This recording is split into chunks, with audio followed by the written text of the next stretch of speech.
Here he is, Dave Safransky, president and founder of Edgewater Investment Group. Hey. I'm going to be careful today how I wave at the beginning of this because a friend of mine texted a video of me close-up waving kind of like kind of nerdy on the side. Really? You? Nerdy? Yeah, so I know, like, today I'm all like, so. look, he's trying too hard. But we got to talk about CEO compensation today, and since we have a special guest, it's going to be perfect because we didn't just bring in average workers, we brought in the CEO. CEO? Dave Safransky, President and Chief Executive Officer of Edgewater Investment Group. That's right. I mean, we don't normally say that, but you, for all intents and purposes, Yeah. you are the CEO of Edgewater I am. Investment I'm Group. the boss. Awesome. You're the boss Thank you, of sir. the May I boss. have another? Thank you, sir. Yeah, Right. for real. So, Hi, Sheila and Deborah and Mike. Hello. They're saying good morning. I'm So- anxious to yeah, get go Dave's ahead. feedback on this. Because it's easy, I think. There's certain disciplines that we think are like just benign. They're not biased in any way. And one of them would be economics. But I think there's also inherent things in economics that have to do with morality and decision making, hence the development of socialism and Marx and such, right? I mean, it was moral outrage for the worker that brought about that economic theory. It was abuse. A lot of Abuse, workers yeah. were getting abused. And so economics is not some sort of benign thing that has no morality attached to it. So with that in mind, there's an article that Ron Eastwood found. Ladies and gentlemen, Ron Eastwood. Woo! CEO of his own Ron Eastwood Incorporated. Which Moron just founded moments. now. Yeah. So I don't know how that's going to impact There's no his paperwork filed yet. decision. No, yeah, so you can't have it. Trademark pending. So this headline says the whole thing. CEOs rake in a 940% pay increase over 40 years, while average worker earns 12% more. So from 1978 to 2018, the average American worker got about a 12% raise. It's pretty good. Here's me clapping for that. Oh, wow. 12%. Yeah. CEOs, 940%. So if you look specifically at wages in the last year, they looked at the top 350 biggest businesses in the U.S. The research indicated the average salary of a CEO was $17.2 million. Some people go, well, maybe that's not quite it, depending on how you look at stock options. These are public companies if they're Yeah. stock options. Yeah, so if you take out some of that, it's technically $14 million. So obviously they're destitute with $14 million. Yeah, I really. don't know how you live on They that. only make 14. Yeah. But when you have these big It's- CEOs, to as cut part of this back. discussion, I want to be sure before we get into the morality of this, correct me if I'm wrong, that when you give a CEO some of these stock options, it's a motive for them to do well for the company, right? Because they make more money when the company makes more money. They have skin in the game. Yeah. Right. Now, of course, when the average worker does a good job, and the company makes more money, they get more money. Well, especially if you do profit sharing. I mean, it's possible. Rare. It's possible, It but is rare. Okay, rare. good. It is so we'll rare. start with that, Mr. CEO. Yeah. All right. I'm not biased in this at all. Trust me. I really want to find the biblical answer to this. So we got to set aside our economic theory and say, what would the scriptures say? And you got to revisit James 5. Well, and we're going to do that. But this goes Yeah. to Ron's ultimate question. Ron, your question when you saw this was? Is it morally neutral? Is it not good, evil, neutral? Yeah, so should Christians see that disparity and go, sounds good to me? Before we dive into the discussion, I just wanted, Jeffrey's awesome. He goes, oh my gosh, I'm late. Someone actually wanted to talk about work. So he's like, why are they interrupting me? What So are I'm they glad you thinking? made it. Well, you're the CEO, Jeffrey. You can do whatever you want, right, Dave? Go ahead, Ron. I Going think, golfing. I think a lot of people, a lot of workers, which would be, there's a lot more workers than there are CEOs, are going to look at that and say, that's horrible, that's evil, that's no, not him. That's Genghis Khan and Adolf Hitler all rolled up into one. And I'm not sure that's true.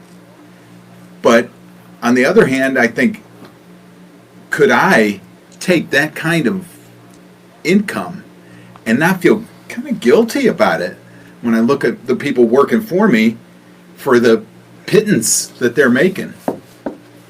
Now, I don't think any reasonable Christian would say the Bible advocates fairness. Mm-hmm. Okay, Ecclesiastes very clearly gives you the message that life is not fair, and kind of says get over it. It's not going to be fair. Yeah. And so it would be ridiculous to presume the guy in the mailroom should get paid the same as the CEO. Oh, That's yeah. ridiculous. Right. But, I mean, 940% more while the average worker gets 12%. Doesn't that scream of some sort of biblical injustice, Well, Mr. No. CEO? no, it does not. No. It does not. You have a And- From really your ivory hard- tower, looking down at all of us. Yeah. On the them be little cake. people. I'll get you coffee, sir. Just a minute. I do think that a couple things that we have to look at is, number one, what did that person do to get to that job? Did they obviously they're educated, right? They're going to be educated if they're CEO. They're going to be an expert in that field, most likely. They're going to Most have likely. years of experience. They've made a lot of sacrifices, and their duty is really to the shareholders. Their duty is not to the worker.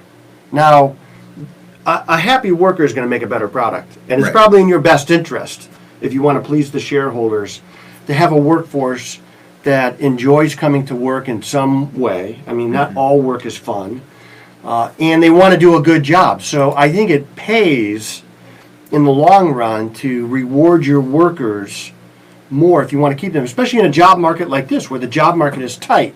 And if you're not doing a good job to compensate your employees and somebody else is, they're going to go there. Right. So you have to work a little harder right now to keep your employees happy. So I think that there can be some shared success.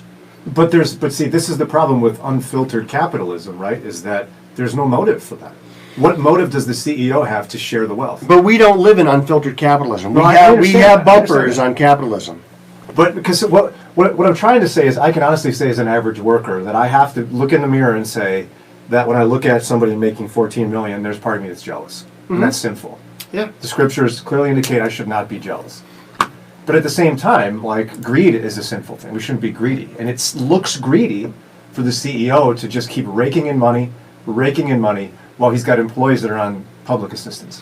But are they on public assistance because they don't budget? I mean, Well, Jesus also we don't said know. we're always going to have the poor. We don't know. We're always going to have poor people with us. Sure. Yeah. So we don't know. I have met people that were millionaires that have never made more than $50,000, $60,000 a year. Why? So Because of how they spend their money and such. yes, Yeah, or don't. exactly. And their debt and- So, but I've also met millionaires, people that make millions that couldn't pay their bills. Yeah. So it's never really been about how much you make. If you're making over a poverty wage, if you're making $60,000 a year, you could still live a life that is nice. You could have a house, you could have a car, you could send your kids to college and retire.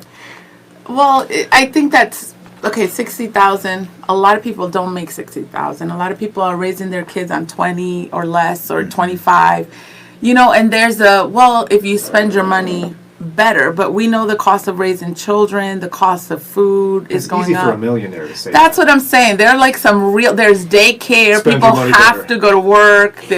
There's also the middle ground of some people don't make enough and don't get the help that people that are poor are getting, but they're trying to do things right. Some people want to go back to school Right. to work harder the way they're being told to do, but they can't because they can't afford it. You know what I'm saying? So 60, 70, I think is generous. There are people that are like, Now, if you're making $20,000 and you have 2 kids, it's going to be tough to make those ends meet. They're not going to meet, most Right. likely. So I and think then you're coming to Disney and creating the magic and Well, watching if them you make rake in the 20,000, billions. you're not going to Disney. But if you, I think this is one of the things that as we make more money as a society, providing for people like a single mom who wants to go back to school, I would support that. Those are things that we should support because that's a person that's going to get more educated, more training, and be able to make money, and in the long run be off of assistance, as opposed to somebody who says, well, just give me a payment. You know, I don't want to support as much because we're not changing the narrative at all. Right. But somebody who wants to go back and get retrained and maybe become a welder or a truck driver or go to college and get a degree, although that's no guarantee anymore. Right. There are a lot of jobs that don't need a college education; they need a trade school. Those are things that I think that we should support because that is allowing somebody to upgrade their skill set. So now we've changed the narrative. But when you get to a CEO, I remember there was a company we would all know. Brian, you shop there all the time. I know you do. Home Depot. Yeah. So I wish they'd have better lumber sometimes, but yeah, I go there a lot. right, you got to definitely line up their lumber. So Bob Nardelli was the CEO. Basically ran the company into the ground almost. I mean, he did a bad job. And probably still made millions and got some sort of buyout. His buyout was $250 million. You see what I'm saying? And So- so he said that, this is outrageous. Well, it is outrageous. It is outrageous. But he didn't do that. Okay, that was the compensation committee of a public company said, when you leave, this is what you get. And he took it. And I thought that was almost criminal that he should, one, get that money, and two, take it and be proud about it, like he earned it. Well, he didn't earn it. So I think if you're the CEO and you improve the company and the stock price goes up and everybody's doing better, I don't have a problem with you making $1 bazillion. I don't care. Right. Because it has no effect on me whatsoever. My hope would be that you would take that money and be altruistic with it, that it wouldn't just be about you, that you wouldn't internalize it. And I think real capitalism leads to real altruism. And there is no country that has ever been around that has been more altruistic than the United States. And that comes from capitalism. So there's a lot of good that comes out of it. But see, also. I want to be sure that as much as I too love capitalism and think it's way better than other economic theories, I don't want to let that dictate my position. I want to be sure I'm yielding to the scriptures. And so perhaps we're even asking the wrong question.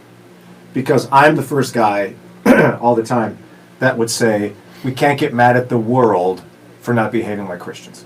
Right. I can't look at a non-Christian and get mad at them for living with their girlfriend. That's silliness. They don't buy into the same thing that I Right. buy into. They think you're weird. So perhaps, and the Bible says they will think. Yeah, exactly. And I am kind of weird. So perhaps the Hadn't better noticed. question is this morally neutral for the Christian CEO? So if you're a follower of Christ and you're running a company and you're literally like Scrooge McDuck swimming around in your money, and you've got employees that helped you make that money that year, how can you in good conscience, I want to know what scripture would say that you go, yeah, you're making minimum wage, keep doing that, good job, I'm going to take a dive in my money. Isn't there something for the Christian that would make that problematic? Well, I think if God blesses a Christian with that kind of wealth, that Christian is going to bless other people with their wealth. Are they morally obligated to? If they're You're following biblically Christ? obligated to. You're biblically At all levels, obligated yeah. to. So, and some people, I do work with some people who I say, well, do you tithe? And they say, oh yeah, I look at 10%, and I tithe faithfully 10%.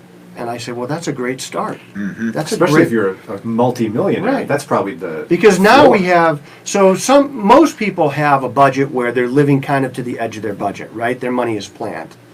But there are people among us who have what I call discretionary income. They don't need it to live. You know, they're saving, they're investing, they're doing things. But if somebody took that money away from them, they'd still live okay. And so that for them to give 10%, I think they're missing the point. I thought that was always a great guide as a beginning point. But now we're talking about love offerings, we're talking about supporting things that would go leaps and bounds beyond 10%. And most of the Christians that I know that are in business are like that. When I see what people give, sometimes it's astounding. Did you hear about what Rick Warren has done? Who's the head of, Saddleback. Saddleback Church and wrote Purpose-Driven Life? Purpose-driven Yeah. life. Yeah. He's among a group of Christians who are reverse tithers. They give 90% and keep 10%. Yeah. John Beckett is like this. John Beckett has started Beckett Corporations R.W. Beckett. in North Ridgeville, and he has met with he will counsel CEOs and young Christian executives about how to look at your money. You know, you can't look at it in a worldly view because it's going to get skewed right away, and you're going to think, well, I need that boat, and I need this, and I need that. And really it is, God has blessed you. What are you going to do to live up to the calling that you have received that Paul talked about in Ephesians 4:1? Right. There's a book called The Virtues of Capitalism. I stole it from here. We gave it to you probably. You probably gave it to me, right? Yeah, but maybe. it's short. The Virtues of You can just Capitalism. take whatever you want.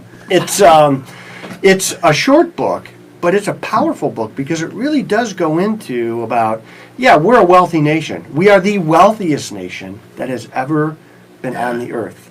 We have done more to solve issues than any group of people ever in history. And yet we still suffer from this internalizing wealth. You know, it's about us and consumerism and commercialism. And as believers, we have to get away from that. We cannot live that life.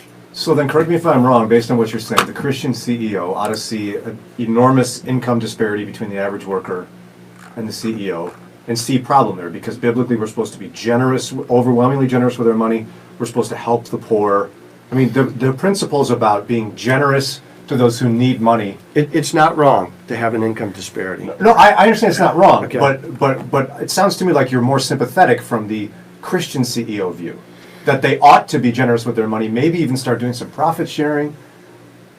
Potentially, yes. Okay, Yeah. so- absolutely. If he's So- got the control of the company to do that. And Janelle found a really cool example of someone who did that, remember? Yeah, actually I don't know several if he's a Christian or not. listeners have texted the link to this article. It's on Impact, and it's a tech entrepreneur, Dan Price, who's working to curb the dangers of unbridled capitalism. And so what he did is he cut his pay by $1.1 million to make sure that most of his workers made at least $70,000, which he calls a minimum living wage.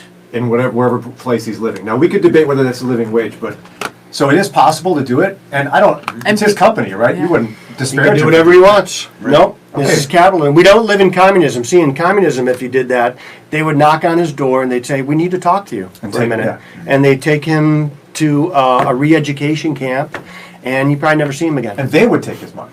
Yeah, that's in China. If you have a really good idea, they say, "This is a great idea," and then they shoot you and take your idea, Right. and then they make money off it. But see, now here's the question for the Christian to me. Because it sounds to me like there's general agreement for the Christian CEO. Can we then in turn be the people who are Christ's ambassadors, who then in turn go, well, that's for us. For you, do whatever you want. No big deal. Can you I can just just- roll in the money if you want to. This is for the Christian, not the Right. Christian. We're called to be generous no matter where our income Right. is. So my wife and I both waited tables in college, and the worst day of the week, the worst hour of the worst day of the week was 1 o'clock on Sunday. Yeah. And why is that, Brian? Because Christians are not generous. Right. So, I mean, In general. you know, they're going to leave a gospel tract. Here's a tip for you. Get saved. Right. You know. That's great. I am saved. Could I just have a tip, please? So we're called to be generous people. We're called to be generous with our time. We're called to be generous with our wisdom. We're called to be generous with our money. These are all things that we're called to be generous with. Whether or not you're a CEO. Now, I think the gravity of a Christian CEO, if they're making $20 million a year. So now It should be a burden making that much money. well, it is, believe me, when I work with very wealthy people, I can see the burden, and I know this. So they need people around them that understand this to help guide them, like another CEO who's gone through it, or somebody like me who's gone through it. And so to help guide them to make wise financial decisions, whether it's with their company or with how they give, because when you do have a lot of money, a lot of people come calling. Yeah. And it's very difficult because you don't want to tell people no. It's hard to tell people no. Now, I'm really good at it because I do it for a living. And so that's why that experience really helps people as we call it a planned giving program. And how are we going to give away money? Who are we going to give away money to? Are we going to focus on a few areas, or are we going to just give it to everybody who knocks on the door, which I don't agree with? Right. So I think it should be focused, but I think we do have a responsibility, a biblical responsibility, to be generous. But see, what I'm trying to get at, though, with this is when it comes to certain moral, ethical issues, we transfer the ideology to society and say it's better, even non-Christians, it's better to do this. For example, the value of human life. Now, if someone is not a Christian, we would never, I mean, technically, we shouldn't be shocked when they don't care about human life. Right. Shouldn't be shocked. And they're not believers, so why would they agree with us on this? And yet, because of the justice issue for the unborn, we still advocate for it in public, the life of the unborn, even to those who aren't believers. isn't there a disconnect if we say that the biblical CEO is the one who is generous with his money and burdened by wealth and supports and loves his employees, is generous with them? Shouldn't that be as well transferred in how we advocate for the wealth disparity in corporate America? Do you see what I'm saying here? Why do we only keep some of our moral ideology to ourselves and transfer others? And are we seeing maybe a shift in that direction with the, I think it was Warren Buffett and Bill Gates that started it, and they've signed on Zuckerberg and a lot of the other multi-billionaires to pledge to give away the majority of their money before they die and not just pass it on to their heirs.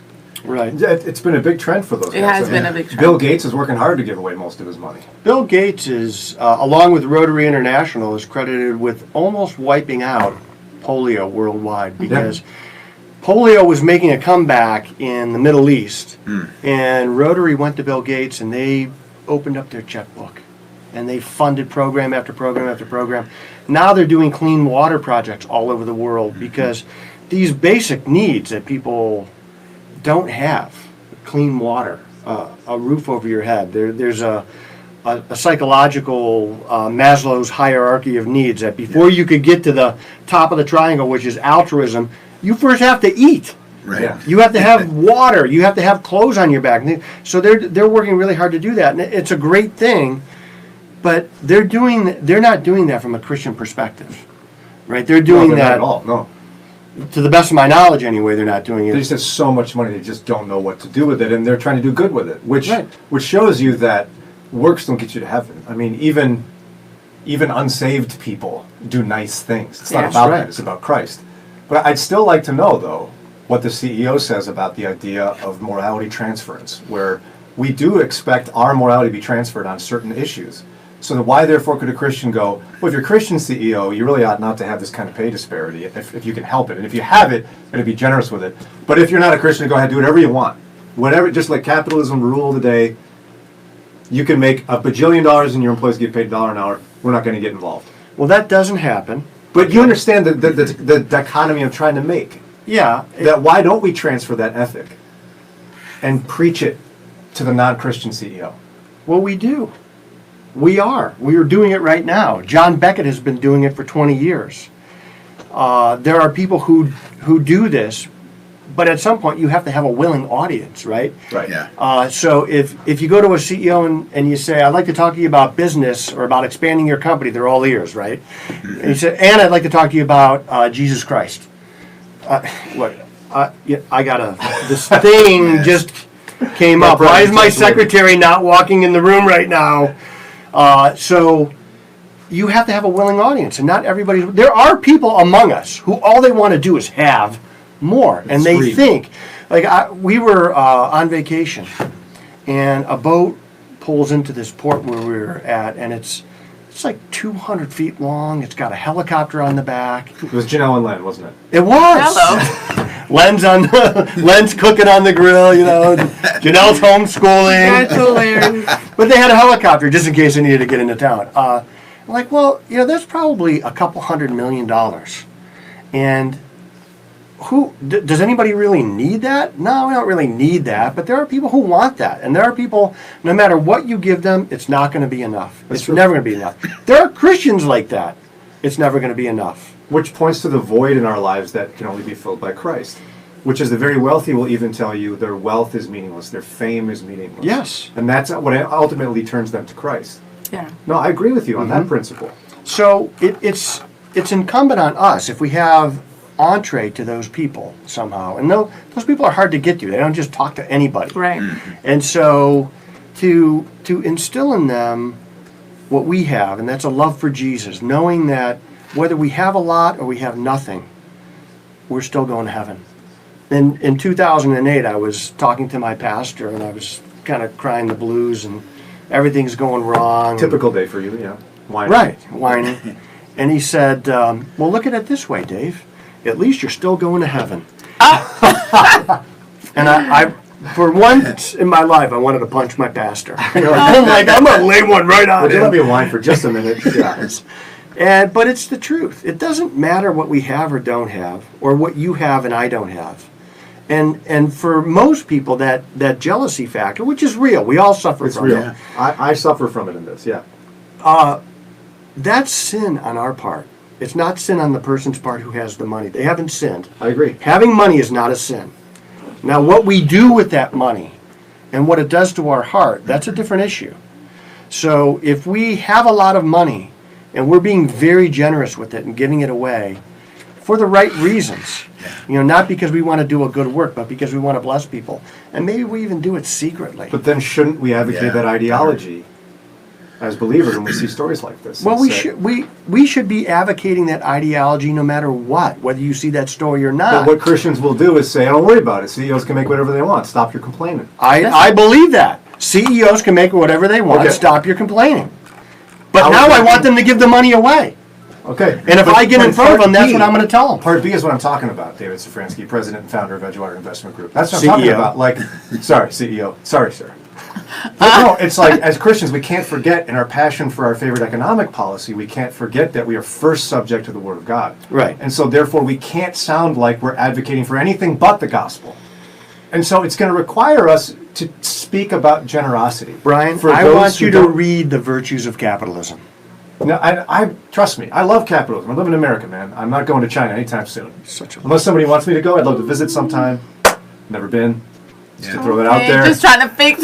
Oh my God. First class would be fun. See what that's really like. Yeah. But no, do you see what I'm saying? Like we can't be strong advocates of an economic policy without the gospel. We I have to agree. have that where I feel like in good conscience you can say, in terms of my economic training, I think there's no problem with this disparity. However, those people have an obligation to be generous with their money and to care for the Right. people that work for them. Right. I want people I want them to be stinking, filthy, wealthy. I want That's them to have. because they're his. I want them to his have so clients. much money. They're like, I can't even count all this money. I need to hire people to count my money. I want that for people. Okay? I want that for people. For all people.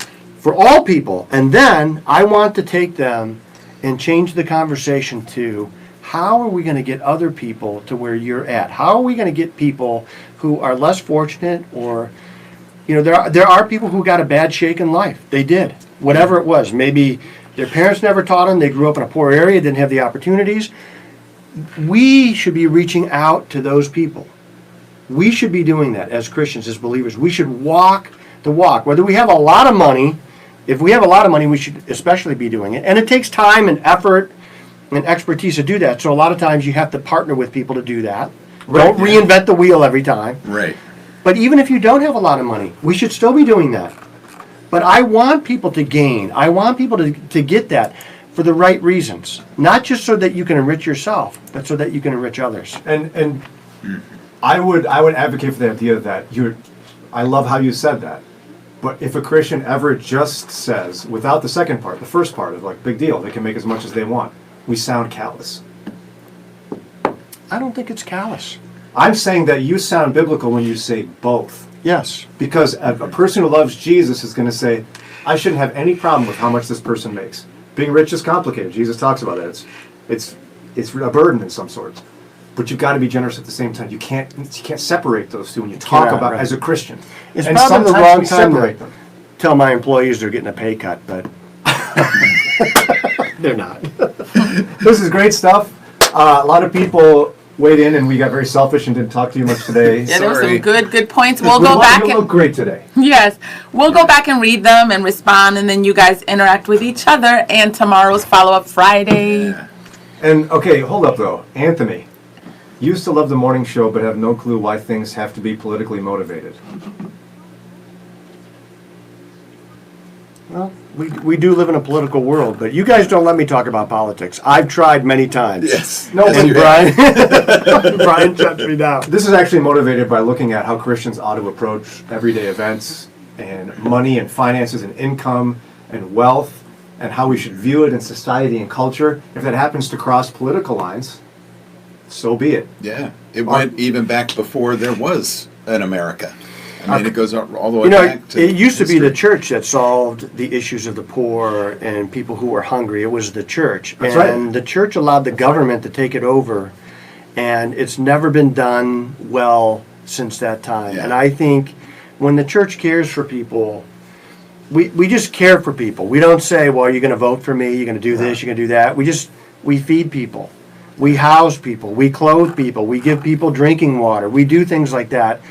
That's one of the purposes of the church. And I think, not that I want to take it away from the government, but I do, really, because the government isn't good at it. They're good at protecting our country and building roads. That's what they're really good at. Everything else, not so much. And it doesn't matter what political party it is. The church's job is to reach out to people. It's the people of America who have been enriched so greatly to reach out to our own people and to lift them up so that they can, in turn, do the same thing. Yeah, you know, that's right. when God leads you through an issue, a problem, and you get to the other side, usually He's putting somebody in your spot that you can help them. And that perpetuates itself. And I think that's what the generosity is that we're called to exhibit. Special thanks today. I got two things. Number one, special thanks to Dave Safransky, President and CEO of Everyone Investment Group. Headed back to his ivory tower in a few moments in his private jet. Just kidding, that's not true. And number two, I think it was Anthony. Message us, bro. I want to talk to you about that because the last thing I do is want someone to think we're politically motivated. We are biblically motivated. We are all about Christ here, wherever that leads us. So reach out to me, man. I'd love to talk to you, and I hope you come back and hang with us sometime. That's it for us today. Yes, it is. Remember the podcast. New episode tomorrow at 10 a.m. Rate us, and come back tomorrow. Hasta luego.